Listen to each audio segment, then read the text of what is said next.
They always told me we were treated equally.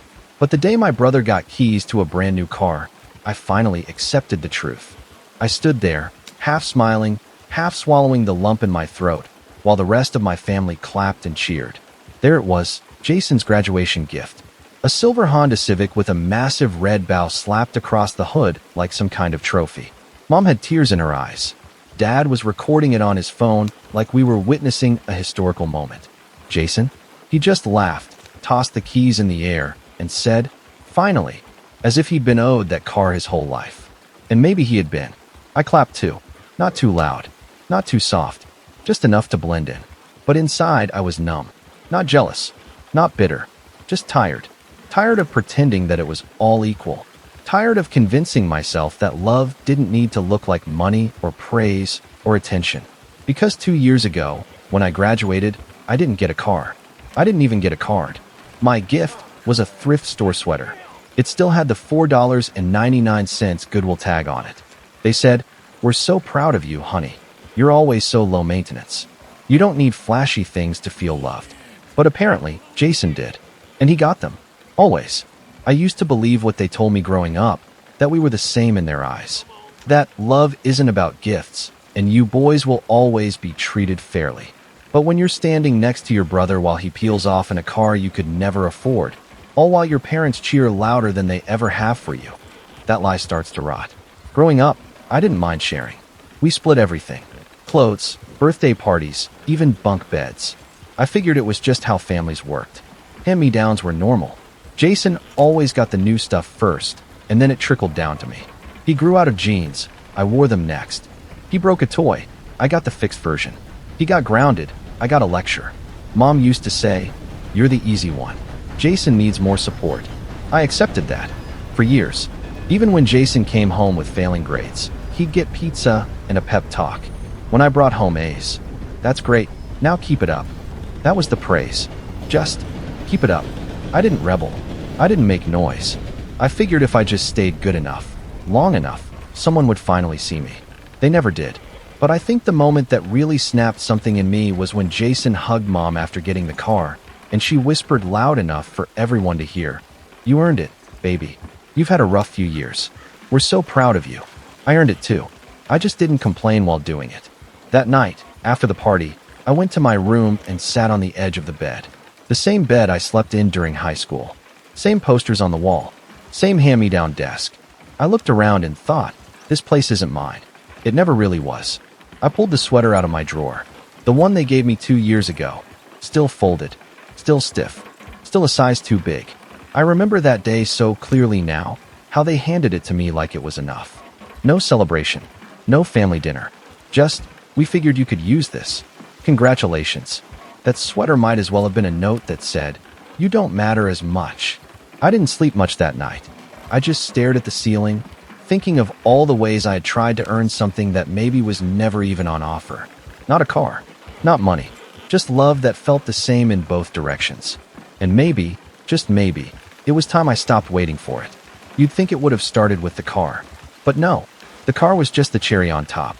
The truth is, I'd been collecting red flags since I was old enough to count. When I was 7, Jason broke Mom's favorite vase while playing soccer in the house. I took the blame because he begged me to. Said he'd owe me one. Mom grounded me for a week. Jason got ice cream because he felt bad. That was my first lesson in the family economy. Jason's guilt earned him affection. My silence earned me nothing. By 12, I'd learned to hide achievements. I got perfect scores on spelling bees, science fairs, math tests. At first, I ran home to show them. But Mom would just glance and say, "Of course you did." No hug. No wow. Just expectation. Jason brought home a B- once and got a steak dinner. It's not that I hated him. I didn't. I actually loved him.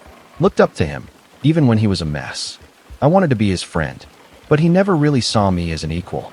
More like a shadow that occasionally made him look better by comparison. I remember when he turned 16. He failed his driving test twice. On the third try, Dad literally bribed the instructor with free car repair to pass him. I overheard the whole thing. When I confronted Dad about it later, he looked me dead in the eye and said, "Sometimes you gotta help your kid along. You'll understand when you're a father." But I was his kid too. Thrill? No. This was slow burn betrayal. The kind where you question your memory, your sanity. Was I imagining it? Was I just sensitive? So I started testing it. Quietly. Little things. One day, I told Mom I was thinking of joining the school band. See if she'd show interest. She shrugged. Aren't you more of a math kid? A week later, Jason said he was starting guitar lessons. Mom drove him to 4 different music stores just to find the perfect pick. I tested again. I told Dad I was worried about affording college. He said, "Don't stress, you'll figure it out." Jason brought it up. Dad said, "We'll help however we can. You've got enough on your plate." It was like I was wearing some invisible badge. Low maintenance, so low they didn't think I needed care at all. College came. I got into 3 schools. Jason flunked out of his first semester, took a year off, then suddenly decided to go to a private tech school. My parents co-signed his loans without hesitation. Me? I had to take out everything in my name. And still, I said nothing. I told myself, just get through it. Get the degree. Get out. So I did. I studied like a machine. Ate instant noodles. Skipped vacations. I worked nights at a warehouse while doing morning lectures. No help from home. Just silence, except when they needed something. Can you help Jason with his resume? Can you send money for Dad's birthday? Can you talk to Jason? He's feeling depressed again. I became the emotional janitor, quietly cleaning up everyone else's mess while mine just rotted in a corner. One night, I called Mom just to talk. To feel like a son, not a utility. She answered, but I could tell she was distracted. I asked, "Hey, do you ever feel like I've kind of disappeared from the family?" She sighed and said, "Oh honey, don't start that. You're just being dramatic. You've always been so independent. You don't need us."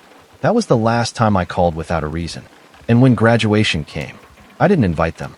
I walked across that stage alone, threw my cap, took my photo with the professor who wrote my recommendation letter. I celebrated with friends who had no idea how much that moment meant. Because to them, I was just the smart kid who got out. But to me, I was the ghost of a family portrait that never really included me. Then the wedding. I proposed to my girlfriend 2 years later. She knew the whole story. She was the first person who ever said, "You were the parent in your family, weren't you?" We kept the wedding small. No parents. No drama. Just love. But Jason found out. He called me. "You seriously didn't invite us?" "What the hell?" I asked him. "Did you ever wonder why?" He was quiet. "Jason," I said, "do you remember what I got for graduation?" He laughed. "That sweater?" "Yeah, that was rough." It wasn't about the sweater. It was the message. And for once, he didn't talk back. Just said, "Damn." So when Mom called a month later asking why I never come around anymore, I told her, because I got tired of being the invisible one. And now that I've found people who see me, I'm not giving that up. It's funny how silence can be louder than any fight. After that call with my mom, I didn't block her. I didn't scream. I just stopped reaching back. And that, somehow, hit harder than all the years I spent begging for crumbs of attention. For the first time in my life, I chose me. And that choice changed everything. In the space that followed, I started noticing things I had ignored for years. Patterns, little manipulations, ways they pulled me back in with guilt rather than love. Jason would text out of the blue, "Hey, Mom's been crying. Says she hasn't heard from you in weeks." Or, "You know Dad's birthday's coming up. You're gonna skip that too." But never once did he ask, "Are you okay?" So I stopped replying. Then came the big test. I had just landed a job, my dream job, actually. 6 figures. Remote. Creative freedom. It was everything I'd worked for, and I felt like I was finally starting to live, not just survive. And then, my mom had a medical scare. Jason texted me at midnight. "Mom's in the hospital. She's asking for you." I sat there in bed, staring at my phone. The old me would have dropped everything. Booked a flight. Sent money. Shoved every emotional wound aside just to be the good son again. But the new me? He asked a different question. If she were in my place, would she come running? I waited. Just one day. Long enough to think clearly. When I called the hospital, the nurse said she'd been discharged that morning. A minor panic attack. Stress-related. Jason had exaggerated it. Again, when I confronted him, he said, "I had to get your attention somehow. You've been acting cold." "Cold?" I said. "Jason, I've been freezing for years. You just never noticed." Click. That call ended everything. I didn't block them. I didn't write a dramatic goodbye post. I just disconnected. Quietly. Deliberately. And for once, they had to sit with the silence. That's when things really shifted. I started getting messages from extended family members, aunts, cousins, people who'd always been in the background. Hey, your mom said you've changed. Are you okay? Your dad told us you're being selfish lately. We miss the old you. The old me? The one who gave until I bled? No thanks. But not all the messages were bad. One cousin, Sarah, reached out differently. She said, I always wondered how you kept going. I saw what they did. You were never crazy, just invisible. That broke something in me, because someone finally saw it. We started talking more. Turns out, she had her own version of the same story. Different details, same erasure. She became one of my people. We built a small circle, chosen family, made of people who knew how it felt to be loved conditionally. Meanwhile, Jason's life was unraveling. He lost his job. Again, got dumped, moved back in with our parents. And then, the final twist. Mom called me after 2 years of silence. I almost didn't answer, but curiosity won. Hey, she said, voice thin. I know we haven't talked, but we need your help. It's Jason. There it was again. We need you. Not we miss you. Not we're sorry. Just, you're useful again. I listened. Jason had racked up debt. Credit cards, loans, maybe even gambling. She wanted me to help fix it. I took a deep breath and said, Do you remember what you got me for graduation? Silence. I do, I said. A second-hand sweater. No note. No hug. Just something pulled out of a bag. That's how much I mattered to you. More silence. And now you want me to bail out the golden child again? Mom, I love you. I do. But love doesn't mean I'll light myself on fire to keep you warm anymore. She cried. Not because she realized what she'd done, but because I wouldn't play the role anymore. That's the thing no one tells you about cutting family off. It doesn't always come with rage or hate. Sometimes it's just a quiet decision to stop bleeding for people who never offered a bandage. I hung up. That night, I slept better than I had in years. Not because I won, but because I finally stopped losing myself. I always thought freedom would feel louder, like fireworks or fanfare. But real freedom?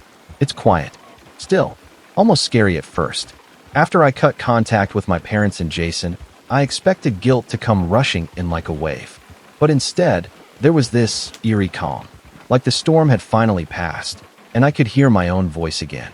I moved to a new city, got a tiny apartment with creaky floors and paint-chipped windows. It wasn't much, but it was mine. No memories, no ghosts, just me. And for the first time in forever, I started building things on my own terms. I poured myself into work. Late nights, early mornings, weekends. Not because I had to, but because I loved it. I was good at it. The kind of good no one in my family ever noticed. Each success was a brick in my new foundation. And every time I got promoted, or praised, or paid well, I'd remember that sweater. That wrinkled, shapeless symbol of how little they thought I was worth. And I'd smile. But then something happened that I didn't see coming. I got invited to speak at a youth conference.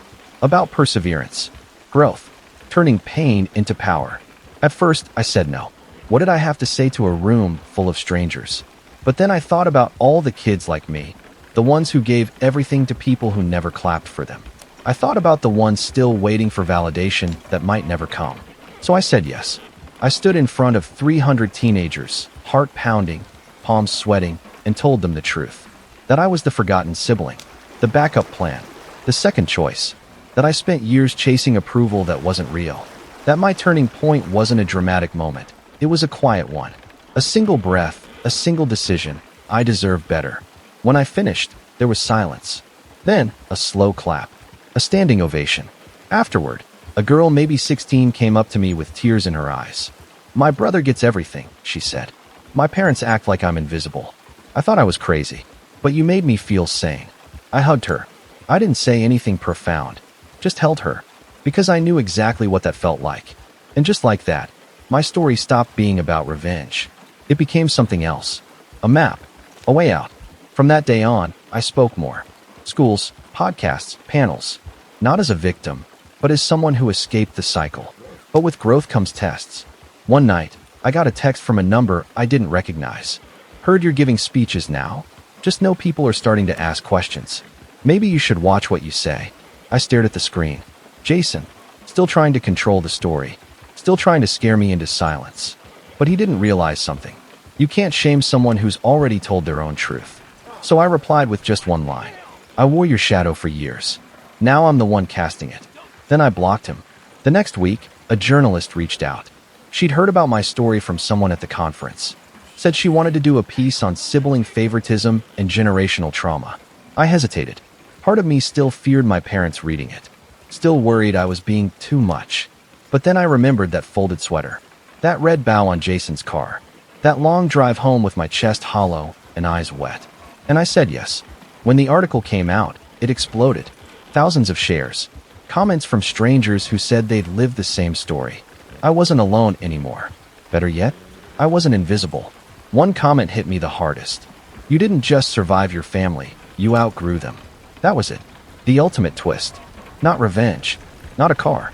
Not some dramatic scene where they beg for forgiveness. Just me, thriving. Without their applause. Without their permission. I never thought losing my family would lead to finding myself. But sometimes, that's the only way forward. It took 5 years. 5 long, silent years before I heard from my parents again. No birthday messages. No how are you calls. Nothing. I was a ghost they had erased. Or tried to. Until my name started popping up in places they couldn't ignore. The article. The conference interviews. A viral clip of me speaking about how children don't forget being ranked, even if parents pretend they were fair. I hadn't said their names. I hadn't even mentioned Jason's. But they knew. And that was enough to light a fire. I came home one night to a letter taped to my apartment door. My address wasn't public. Someone had gone out of their way to find me. It was Mom's handwriting. Tight, slightly tilted right, like always. We never meant to hurt you. You're painting us as monsters. We did our best. Call us. I sat on my couch, holding that note like it was a bomb. Because I knew what came next. Guilt, gaslighting, tears. The same emotional carousel I'd finally escaped. But curiosity is a dangerous thing. A week later, I got a call. Unknown number. Against my better judgment. I answered. Dad's voice. Shaky. Hesitant. Hey kiddo. I didn't say anything. I wanted to see how long he could talk to me without saying the word sorry. He asked about work. About life. He said Jason had been going through some rough stuff. DUI. Job loss. That kind of spiral. He misses you, Dad said. I laughed. Not a bitter laugh, just tired. Worn down by how predictable it all was. He misses me? Is that why he sent me a threatening text 6 months ago? Silence. Then, that was just his way of reaching out. You know how boys are. That sentence hit me like a punch. I realized nothing had changed. Even now, with everything I'd done, everything I'd become, they still saw me as the overreactor. The problem child. The emotional one. I ended the call. Quietly. No screaming. Just a firm click. The next week, Mom called. I didn't answer. Then she texted. Your brother's in the hospital. Drunk driving. Minor injuries. But it's bad. Please, can you come? I stared at that message for hours. Was it the truth? Or just another guilt trip? My fiancé sat next to me and asked the most important question I'd ever heard. Do you owe them your peace? I didn't, but I needed closure. So I went. I walked into that hospital with a straight back, a clean shirt, and a mind made of steel. Jason was in the room. Bruised, eyes closed, for in his arm. Mom sat beside him. She looked older than I remembered.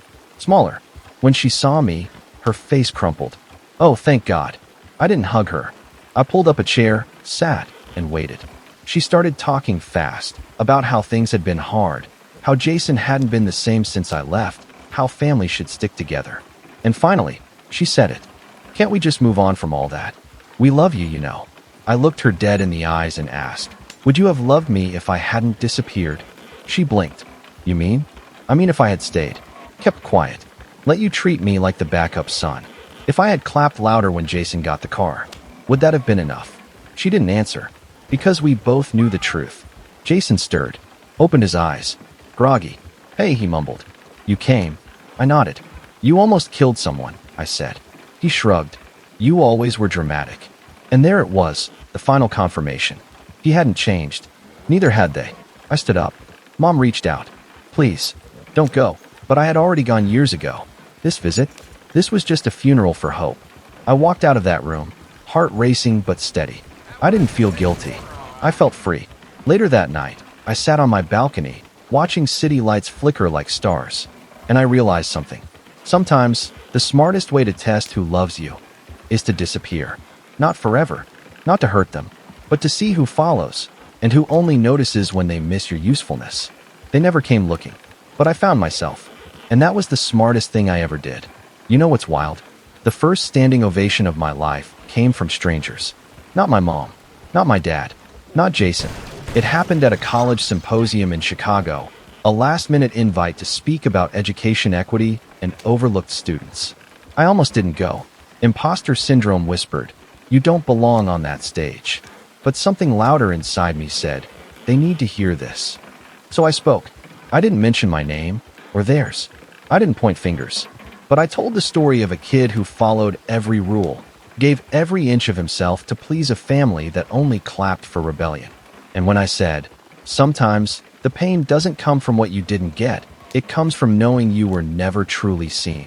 The crowd got so quiet I could hear someone in the back sobbing. And when I ended with, "So I built my own table. And guess what? It's full," the room erupted. I stepped off stage and stood by the exit door, numb, not from nerves, but from a realization that hit me harder than any insult ever had. I didn't need their applause anymore. I had outgrown the stage they refused to share with me. The thrill wasn't just public recognition.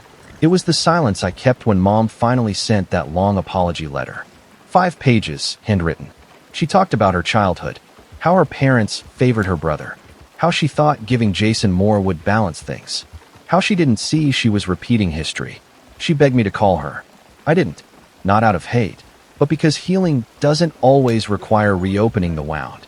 Sometimes it just means not scratching the scar. Jason, meanwhile, spiraled. I knew through Facebook updates and the occasional cousin DM, fired from another job, dumped by another girlfriend. His golden boy image now a rusted memory. And then, the twist I didn't expect.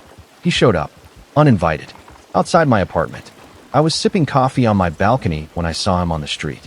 Same stance, same smirk, but his eyes? Something was different. He buzzed. I let him up. We sat across from each other in my kitchen. 2 grown men, once rivals, now strangers. He broke the silence. "You won," he said. "You beat me." I blinked. This wasn't a race. "To you maybe," he muttered. "To me it always was." He pulled out a flask. I stopped him. "Not in here." He put it away, rubbed his face. "They set me up to fail, man. I just didn't realize it until you were gone." I didn't speak, because I wanted to see if he'd actually own it, or make it about himself again. He looked up. His voice cracked. "I used to make fun of you, but deep down, I knew you were better, smarter, stronger. I hated you for it." Still, I stayed quiet. Then he said the words I never thought I'd hear. "I'm sorry." Not the kind of sorry wrapped in excuses. Just that. Clean. Simple. It didn't fix everything, but it cracked something open in me. Not forgiveness, exactly, but relief. That I hadn't imagined at all. That someone else saw the imbalance too. He stood up. "I'm going to rehab," he said. "First time I'm not doing it for them. Just for me." I nodded. "Good." He turned to leave. At the door, he paused. "Hey, I watched your speech. The one in Chicago." My heart thumped. "You said you built your own table. You think I could sit at it someday?" I looked him straight in the eyes. "Maybe, but you bring your own chair." He smiled, a real one this time. And then he left. That night, I didn't cry. I cleaned the apartment, lit a candle, sat down and wrote a thank you letter to someone who had helped me more than they knew. My college roommate, Aaron, the guy who first told me, "Dude, stop auditioning for people who will never give you the part." I finally understood what he meant. Because now, the script was mine. The applause was real. And the final act? Still unwritten, but finally mine to write. I always thought closure would come with fireworks. Some dramatic confrontation where I finally got to yell everything I'd bottled up for years. But turns out, real closure? It's quieter, slower, and a hell of a lot heavier. It started with a phone call. Not from Jason. Not even from my mom. It was my dad. His voice was shaky. He said Mom had a fall, slipped in the kitchen. She was fine, but something about it scared him. Not the accident itself, but how quickly life was shifting underneath their feet. "We're getting old," he said, "and we don't know who you are anymore." That one sentence hit harder than any insult they'd ever thrown at me. Because it wasn't cruel. It was just honest. I didn't respond right away. I told him I'd think about coming to visit. Truthfully, I didn't know if I could handle it. But 3 weeks later, I was standing in front of the house I grew up in, gripping the steering wheel so tight my knuckles went white. The front lawn looked the same. The cracks in the walkway hadn't been fixed. But everything felt smaller, like walking through a childhood dream with adult eyes. I rang the doorbell. My dad opened the door, and for a second, neither of us moved. Then he stepped aside. "Come in, son." The living room smelled like old carpet and too much air freshener. Mom was sitting on the couch, her arm in a sling. Her eyes watered when she saw me. I stayed standing. We didn't talk about the past, not at first. Instead, she asked about my job, my fiancé, my apartment. I answered politely, like I was talking to strangers who'd read my resume. But then Dad asked something I didn't expect. "Do you hate us?" The question hung in the air like fog. Thick, suffocating. I stared at him. "No," I said slowly. "I just don't trust you." Mom's face crumpled. Dad nodded. "That's fair. That's when it started. They didn't beg. They didn't defend. Instead, they did something I thought they were incapable of. They listened. For the next 2 hours, I told them everything. About the sweater, the scholarship, the way Jason always came first, the way their love felt like a currency I could never afford. I didn't yell. I didn't cry. I just laid it bare. And when I finished, Mom whispered, "We failed you." Dad reached into a drawer and pulled out a dusty photo album. Inside, there were pictures I'd never seen. Me at science fairs. Me playing piano. Me at my high school graduation, taken from the back row. "We were there," he said. "We just didn't know how to show it." It didn't fix things, but it chipped away at the wall I'd spent years building. That night, I slept in my old room. Same posters, same squeaky floorboards. But I didn't feel like I was regressing. I felt like I was reclaiming something, the truth of who I was, beyond their expectations. The next morning, I visited Jason. Rehab was in the next town over. He looked thinner, paler, but clearer too. He hugged me when he saw me, tight and genuine. "I'm glad you came," he said. We sat outside under a tree, drinking vending machine coffee. He told me he was 5 months sober, that he was working on getting certified as a peer counselor. "That's amazing," I said. Then he looked at me and asked, "Do you remember the night I got the car?" I laughed once, bitter. "How could I forget?" He smiled, but there was regret in it. "I saw your face," he said. "I knew I didn't deserve it. But I took the keys anyway. That wrecked me." He'd known. He always knew. "I used to think being the favorite meant I won," he said. "But now I think it made me weaker." We sat in silence after that, letting the past settle around us like dust. Before I left, he handed me a small notebook. "I've been writing letters. One to you, one to Mom, one to myself. They're rough, but it helps." I didn't read mine until I got back home. But when I did, I cried for the first time in years. Not out of pain, but because the kid who once mocked my dreams had written the words, "You were always the strong one." I just wish I'd seen it sooner. 2 weeks later, I stood at my college graduation, not as a student, but as a guest speaker. I looked out at the crowd of bright-eyed seniors and said, "Some of you will leave here and go home to cheers. Others, to silence. Maybe your family doesn't see you. Maybe they never did. But you're still here. You made it." I paused, then added, "You don't need their applause. Just your own. So give it to yourself, loud and often." They clapped, cheered, stood up. And somewhere in that crowd were 2 familiar faces, older, grayer, quieter. But they stood too, not because they expected forgiveness, but because they finally understood what they'd missed. The story didn't end with revenge. It ended with truth, with a family rebuilt, not on guilt or obligation, but on hard conversations and earned respect. I still don't wear that sweater, but I kept it as a reminder that sometimes the smallest gifts carry the loudest truths, and that a hand-me-down doesn't define you. What you build for yourself does.